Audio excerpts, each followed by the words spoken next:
Alright, and ayan no, so eto guys, nakikita natin, this is more on sa mga negosyante ha.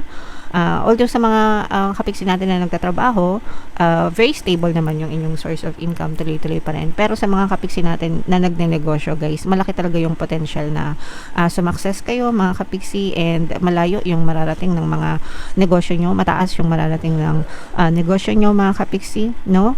Kaya especially kung makipag-collaborate kayo, 'di ba? Sabi ko nga collaboration guys, no? Maaaring makatulong sa marketing nyo, ma-boost yung sales nyo, yung income nyo mga kapiksi. Alright?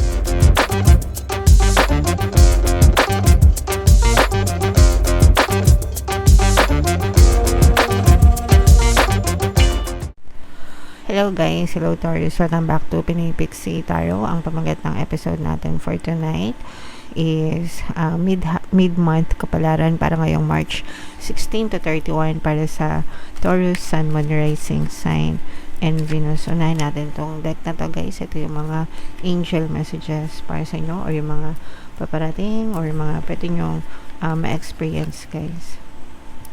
So, kung ano na lang yung makaresonate, take that message mga kapiksi. So, ito guys, no, for some of you, maaaring ibig sabihin nito guys, very connected kayo sa mga tao sa paligid nyo, and you have a very harmonious relationship guys, no, sa family, friends, sa neighborhood, mga kapiksi, sa mga colleagues nyo, sa mga kakilala nyo, if you have like a certain community, mga kapiksi. So, maganda yan. Guys, i-value natin yung ating relationship sa kanila. Make sure na we stay connected at all times, guys. Okay? Alright. So, ito naman, guys, medyo nagkakaroon. For some of you, medyo nagkakaroon kayo ng konting problema sa pag-ibig siguro, guys, if you are in a relationship, mga kapiksi, no? Kung meron kayo mga partner o specific person, sometimes hindi naman bago, no, na nag-aaway, nagkakaroon ng mga tampuhan, ganyan, kasi syempre meron kayo kanya-kanyang preference guys, no, sa buhay, and sometimes nakaka-apekto yun sa relationship mga kapiksi.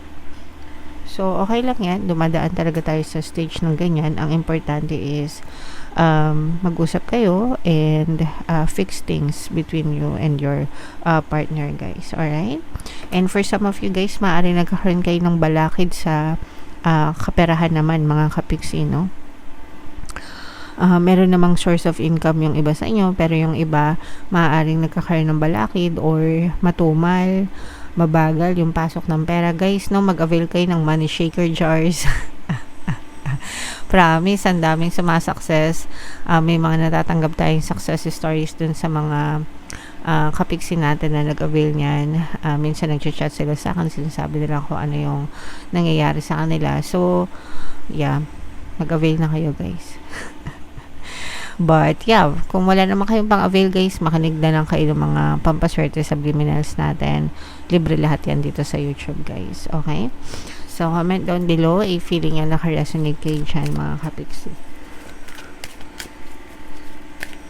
So, ito naman, guys, ay sa love, no? Tingnan naman natin yung mga gustong sabihin ng person mo. Ito yung mga dark, more on dark confession. Mga kapiksi. Pag sinabing dark, madilim, no? So, ito guys, I am keeping secrets from you, and I hope you don't find out, mga kapiksi. I am going through a roller coaster of emotions. I won't admit it. I feel cold and detached from this connection. I can't feel emotions right now. So, ito guys, itong person mo, bukod sa meron siyang tinatagong sikreto sa inyo, meron siyang mga pinagdadaanan na emosyon, mga kapiksi. Nag-i-emo itong person mo for some reason. Pwedeng meron siyang personal problem, guys, or pwedeng may problema yung relasyon nyo na nakaka-apekto sa emosyon niya, guys. Kaya kung mapapansin mo, medyo nanlalamig. Kaya nga lumabas itong energy na to, guys. Kasi for some of you, nagkakaroon talaga kayo ng emotional gap, nagkakaroon kayo ng mga problema sa relationship, guys, no? So, I hope you fix this, or you can fix this. Pwede kayo makinig, guys, ng mga relationship subliminals natin, pampabalisa, pampamiss, ganyan, pampabaliw, or whatever, guys, kahit anong kahit ano doon, pwede nyo pakinggan, depende sa sitwasyon nyo, mga kapiksi, kayo na lang yung bahalang mamili, guys, okay? Alright, so, yeah, comment down below, isipin nyo na lang, guys, ito'y bahagi lang ng relationship, parte yan, this too shall pass, lilipas din yan, pagdasal nyo na lang, and hopefully, magkausap kayo ng person mo, para maayos nyo yung lahat, Taurus. So, comment down below if naka-resonate kayo dyan, mga kapiksi. So, shuffle natin to, guys. Hanapin natin yung energy ng Taurus. Habang sinashuffle ko to, panoorin nyo muna yung video natin regarding sa ating paano mag-manifest ng abundance video course. Kapiksi, sawa ka na ba sa mga struggles at hirap sa buhay mo? Masipag ka ba at masikap sa buhay ngunit hindi ka pa rin umaasenso? Ilang beses ka na bang nag-attempt mag-negosyo at mag-invest pero palagi ka pa rin nalulugi? Sa pagkakataon na ito ay maaaring may subconscious beliefs ka na nagiging balakid sa iyong pag-unlad at pagyaman. Introducing, paano mag-manifest ng abundance video course.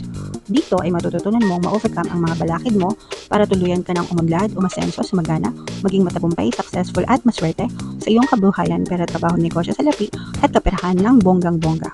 Dali, mag-send na ng email sa pinoypixie@gmail.com at simulan na ang iyong pagyaman ngayon. Alright, so sa lahat ng gusto mag-avail ng course, guys, meron tayong paano mag-manifest ng abundance video course, paano mawala ang third party at magkaroon ng harmonious na relationship, paano pabalikin si ex or vice breakup. Sa mga interesado, guys, mag-send lang kayo ng email sa pinoypixie@gmail.com. And sa mga naghahanap ng pampaswerte, guys, meron tayong money shaker jars. Ito yung ano natin, guys, at saka itong mga bracelets. So ito yung WhatsApp number natin nasa screen. I-chat nyo lang ako dyan, guys, ilalagay ko rin sa comment at sa description. So sabi ko nga sa inyo, guys, ang dami ng sumuswerte sa sumasakses sa money shaker jars, kaya wag na kayo magpahuli, mga kapiksi. So ito, Taurus kayo and represent ng King of Pents. Meron ditong presence, guys, ng air sign, Aquarius, Gemini, Libra. For some of you, maaring may ganyang element kayo sa inyong natal chart, or you may be dealing with other signs, guys. So ito, guys, nakikita, unahin natin yung negative, mga kapiksi, no? Kasi for some of you, guys, no, meron kayong pinag-awayan. This is more on dito sa relationship, mga kapiksi, no? Meron kayong pinag-awayan na pinagsisisihan nyo yung naging resulta, no? Syempre, guys, ganun talaga, nasa uli yung pagsisisi. Baka meron kayong nasabi sa kanila or meron silang nasabi sa inyo na hindi maganda, tapos meron kayong nagawang hindi maganda dahil dun sa init, no, ng kumbaga heated arguments, mainit yung pagtatalo, ganyan, meron kayong nasabi or nagawa na hindi maganda na yun yung dahilan kaya siya nagro-roller coaster of emotion, and nagba-backfire yan sa'yo ngayon, guys, kasi dinededma ka ng person mo, no? Cold treatment yung sagot niya sa'yo. Parang ano to, guys, parang sabihin na natin na siya yung may kasalanan, no? Nag-away kayo, siya yung may kasalanan. Dahil sa galit mo, dahil sa, I don't know, emosyon mo, pwedeng nakagawa ka ng hindi maganda or nakasalita ka ng hindi maganda sa kanya na syempre nasaktan din siya dun sa ginawa mo. Kahit na sinabing nasaktan ka niya, pero nasaktan din siya. Ang epekto ngayon is your person may be doing cold treatment, no? Silent treatment, cold treatment, hindi ka kinakausap, hindi nagre-reach out, hindi nagsusorry, and it drives you more crazy. Mas lalo kang nababaliw. Okay? And parang imbis na, alam mo yun, parang hindi siya nagwo-work for you. It worked against you, no? Parang bumaliktad ngayon yung sitwasyon, and parang pinagsisihan mo yun, mga kapiksi. So, that's something na kayong dalawa lang yung makaka-fix. Kailangan nyo magkausap, kailangan magkaroon ng acceptance and forgiveness. Otherwise, hindi ma-fix yung relationship nyo, mga kapiksi. Alright? Yeah, so pwede naman maayos yung relationship nyo, guys, as long as gugustuhin nyo parehas. Kailangan kasi dito, guys, forgiveness, no, sa pag-aaway nyo. Kapag walang forgiveness, guys, walang love, okay? Hindi yan maayos. So, pagdasal nyo na lang na sana maging ma-okay yung relationship nyo. Again, no, may mga relationship subliminals tayo na pwedeng makatulong sa inyo. Pakinggan nyo lang yun, mga kapiksi. Sa money naman guys, eto guys, medyo nakikita natin na maaaring may mga tumulong sa inyo pagdating sa money. Maaari kayo magkaroon ng positive changes guys. Although nakikita natin for some of you, diba, sabi ko nga, maaaring may balakid kayo sa pagpasok ng pera mga kapiksi. Etong mga balakid na to guys, these are all negative emotions, no? Pagdating sa pera guys, ang number one na balakid dyan is reklamo. If you're always complaining, if you're always stressed, if you're always worried about money, lalo mo siyang binablock, no? Lalong nagkakaroon ng balakid kaya hindi siya pumapasok. So, reklamo pa more.